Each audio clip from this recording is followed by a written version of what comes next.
నా ప్రభువైన యేసుక్రీస్తు నామమున మీ అందరికీ నా శుభవందనాలండి. ఈరోజు దేవుని వాగ్దాన కీర్తన గ్రంథం 115వ అధ్యాయము 14వ వచనము. యెహోవా మిమ్మును మీ పిల్లలను వృద్ధి పొందించును అనే వాగ్దానం వచ్చింది. పరిశుద్ధాత్ముడు అర్ధరాత్రి లేచి ప్రార్థన చేసి ఈ స్థితులు చెల్లించే వల్ల ప్రార్థన చేసి దేవుడు అన్నప్పుడు దేవుడు ఈ వాగ్దానం చూపించాను. వెంటనే స్టేటస్ పెట్టిన చూడండి. ఇక్కడ యెహోవా యందు భయభక్తిగా వెళ్ళారా, యెహోవా యందు నమ్మిక ఉంచమంటున్నారు. ఆయన వారికి సహాయం వారికి కేడమంటున్నారు అన్నమాట. యెహోవా మరి మనల్ని మర్చిపోలేదు, ఆయన మమ్మను ఆస్వాదించును, ఆయన ఇశ్రాయేలు ఆస్వాదించును అని అంటున్నారు అన్నమాట. ఇక్కడ అహరోను శిష్యులందరినీ ఆస్వాదించున్నారు. పిల్లలనేమి పెద్దలనేమి తన ఎందు భయభక్తులు గల వారిని యెహోవా ఆస్వాదించును అని అంటున్నారు అన్నమాట. ఆయన మమ్మను మన పిల్లల్ని వృద్ధి పొందిస్తానంటున్నారు అన్నమాట. భూమి ఆకాశాలను సృజించిన యెహోవా చేత మీరు ఆస్వాదింపబడేవారు అని అంటున్నారు దేవుడు అన్నమాట. మనం దేవుని నమ్ముకున్నాం కాబట్టి మనల్ని ఆస్వాదిస్తూ అంటున్నారు, అభివృద్ధి చేస్తానంటున్నారు. మన పిల్లల్ని మనం చూస్తామంటున్నారు అన్నమాట.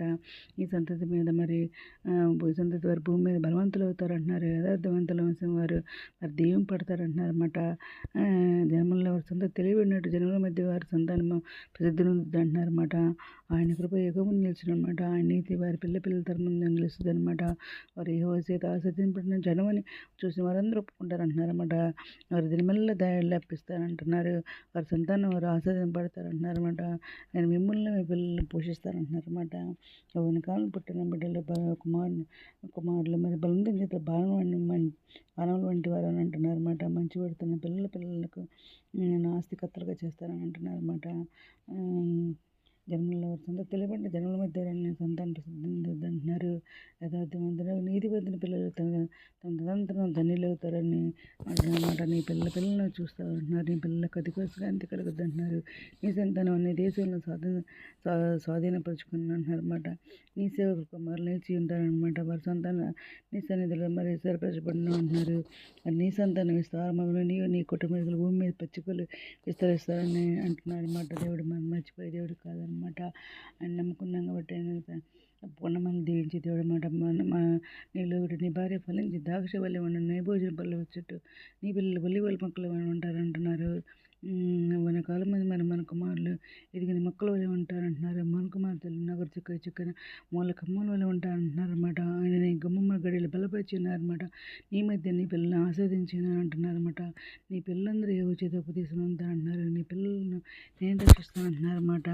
నీ పిల్లలు నేను ఉపదేశం చేస్తానంటున్నారు. నీ పిల్లల్ని అభిషేకించి అన్నారు.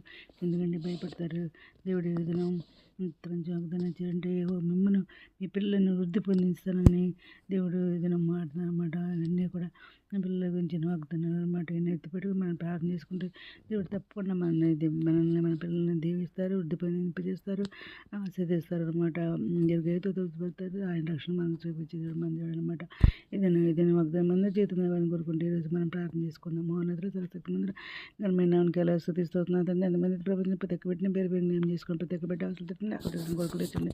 తండ్రి బిడ్డలు మంచి అరుగుని నిరుద్యోగులు ఉద్యోగాలు తెచ్చండి. ఆది ప్రశ్నల ద్వారా ఆర్థిక సాయం తెచ్చండి. అనుగ్రహం స్వశ్వాసం వేదలో దక్కున్న వాదన కొంగిన నేతండి లక్ష్మణ తెచ్చండి. మీ తొలక రాని మీ విషయాన్ని మీ ఎంత సిద్ధపడిన కోచిపోయి నేత ప్రభుత్వం భాగం తెచ్చామని మా ప్రభు పేరేశ్వరుని పరిస్థితిపైన అడిగి వేడుకుంటూ ప్రార్థిస్తామండి. మేము దిన ప్రార్థనలో మా కుటుంబాన్ని కూడా జ్ఞాపకం చేసుకోమని కోరుకుంటున్నానండి. ప్రభు సేవలో మీ సహోదరి గర్భసింగ్.